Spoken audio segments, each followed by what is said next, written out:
Hey guys, it's Joy POV, your Christian boy who watched Castlevania. It's created by Warren Ellis and it's and it's available on Netflix. Now, I'm gonna talk about season 4 because I didn't really like season 4 that much. You know the drill. I'll provide a summary, a short summary, then the likes about the season and my dislikes about this season. Anyway, don't forget to like, subscribe, share the content if you will, and subscriptions are free. They're actually free. Please, guys, you'll be helping me and helping the algorithm. And spoilers. There will be spoilers in this video. Now, let's begin. When I watched season 4 of Castlevania and I saw the ratings on IMDb, the episode ratings, I was excited because I enjoyed season 3, especially at the ending of Alucard looking like he's gonna resemble his father Dracula. I forgot to mention that in my previous video. I actually like that. I just didn't like that Taka and Sumi tried to kill Alucard because Alucard didn't show them magic, didn't teach them magic. I found that dumb because since Alucard never showed any sign of violence towards them. So that's what I wasn't a fan of. However, I did like the idea that Alucard is afraid of becoming his father, that he might become his father. I did like that possibility. However, when I watched season 4, I couldn't help but feel a bit disappointed. I couldn't help but feel like this season was overrated. To me, at least. It's okay if you love it. I just don't. I don't. I wasn't that blown away. I actually think it's the bad one in all of Castlevania. Even though usually I thought season 1 was the weakest, but I feel like to me, I this one's the most overrated. This one is overrated. Let me start with the things that I liked. Okay. First of all, I kind of did love Cypher's character arc about not trusting people easily because in season 3, she agreed to help that bald guy because she's a speaker magician. She likes to help people. And as a result, she's too trusting. As a result, when they were betrayed, she decided not to give too much trust yet. So I did like that she learned her lesson. I did love that arc for her. And I'm actually happy that her and Belmont are about to share a kid. Another thing that I liked, I'm kind of conflicted about Isaac's character. Because on the other hand, I do love the growth that he has, that he's gonna start living his life and not be full of hate and try to reside in death. That I do love that growth. But what I don't, I'm gonna not. I'm still talking about the things that I liked. Moving on to another thing that I liked, of which I feel like that's what saves this season, the animation.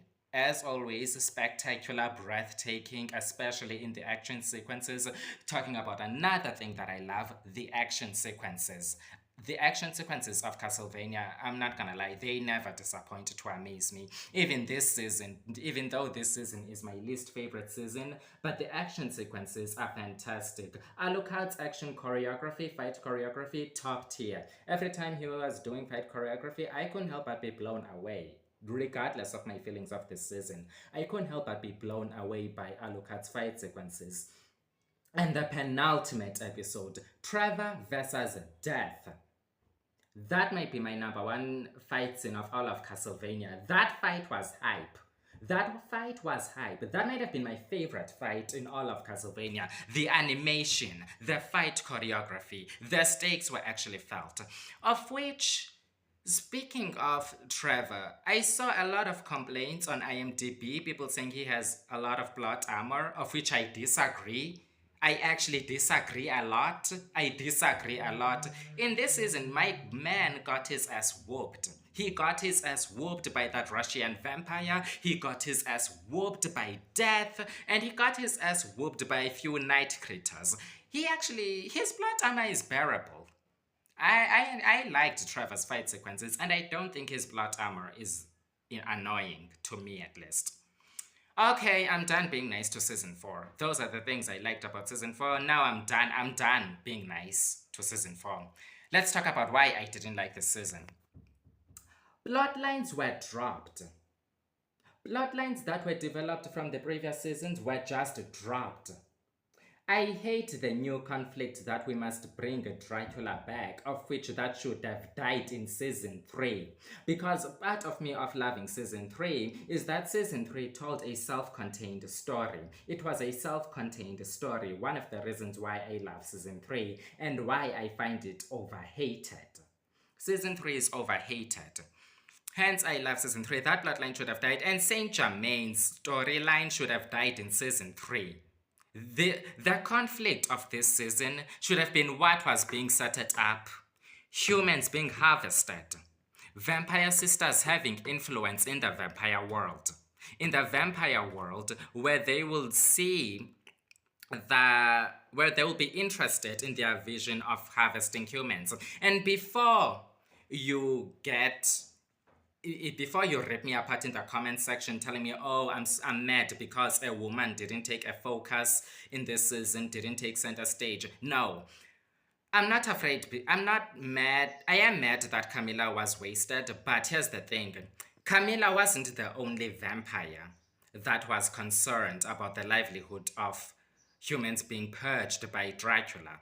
Remember Gottbrand, the Viking vampire, who's also a man vampire, who also had his fair concerns about their livelihood as vampires, that if they purge all the humans, how are they going to survive? How are vampires going to survive without humans? Because as much as they don't like humans, they do need humans to survive. So don't you think if he was still alive, he would have been on board with Camilla's plan about harvesting humans? All that complexity from season 2 completely removed in favor of bringing back Dracula, which is an excuse to have amazing action sequences. I couldn't help but be annoyed. The focus of this season should have been humans being harvested because you were setting up this plotline since season 2, since the introduction of Camilla. And speaking of Camilla, what was the point of making her be afraid of the Belmonts in season 2 if she's not even gonna confront Trevor? What was the point of making her be afraid of the Belmonts if she's not even gonna confront Trevor? You know, that was weird to me because I thought the story was setting them up to be the final bosses, only for them to be thrown aside in favor of bringing back Dracula, which should have ended in the last season. And Saint Germain's storyline ended up being... he ended up dying, which his storyline kind of went nowhere in a way. Hence, I'm saying he should have died in... hence, I'm saying his storyline should have ended in season 3.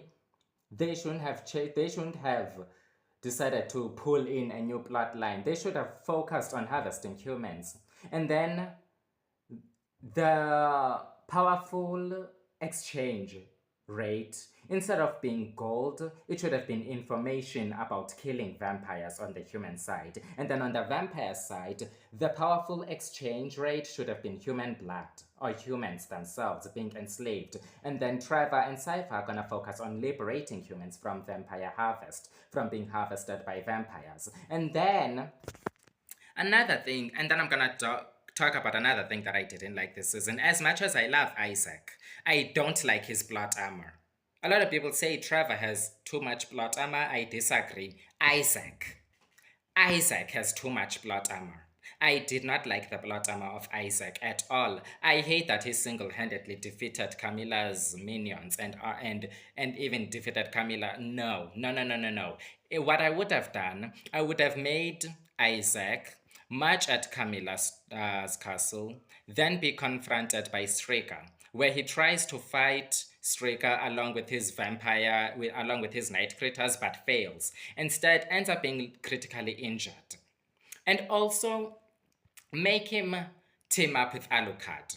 Alucard will have some sort of distrust towards humans because he was betrayed by human beings.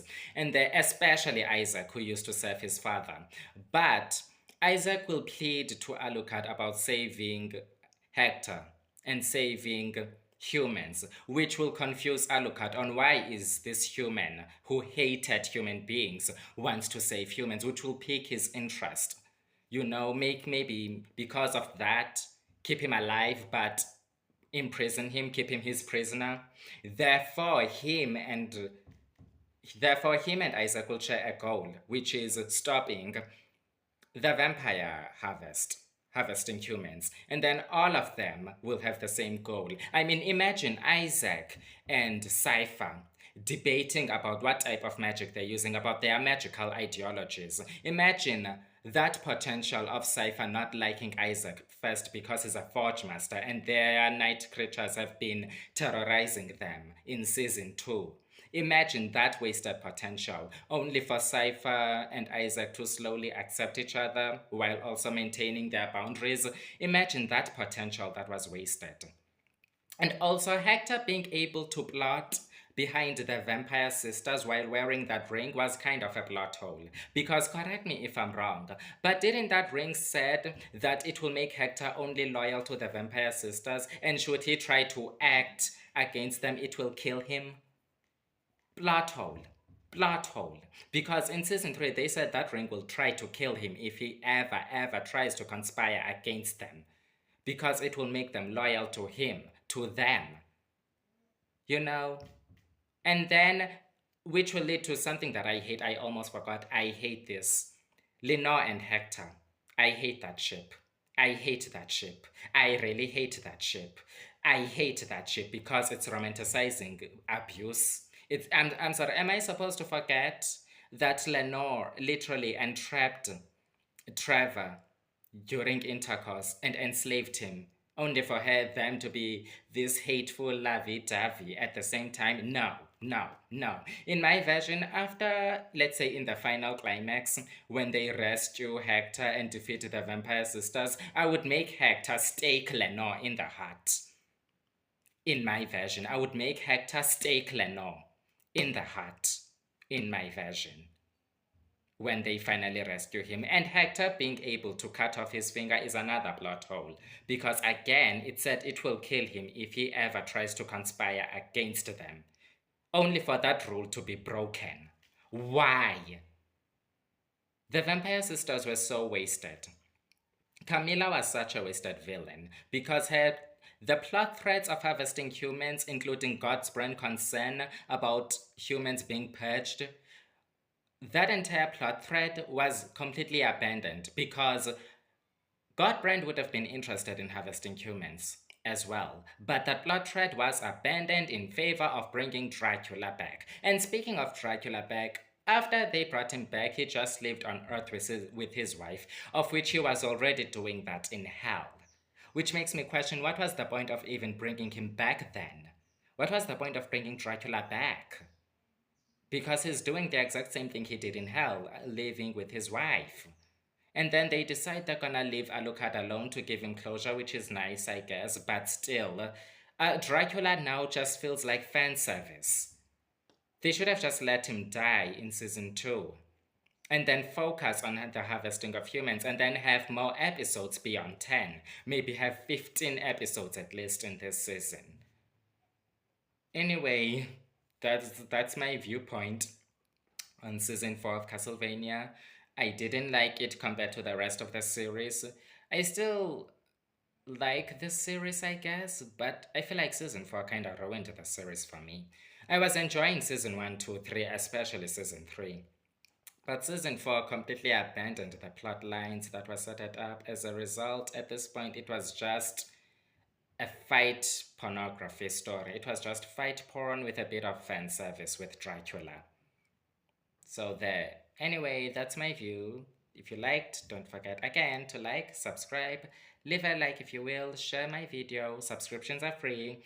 And I will see you dweebs. And I will, sorry. That's Alicia. That's Alicia dweebs. Sorry, Alicia. Don't kill me. Don't sue me. I don't have money. I'm sorry. I love you guys. That should be my outro. Love you.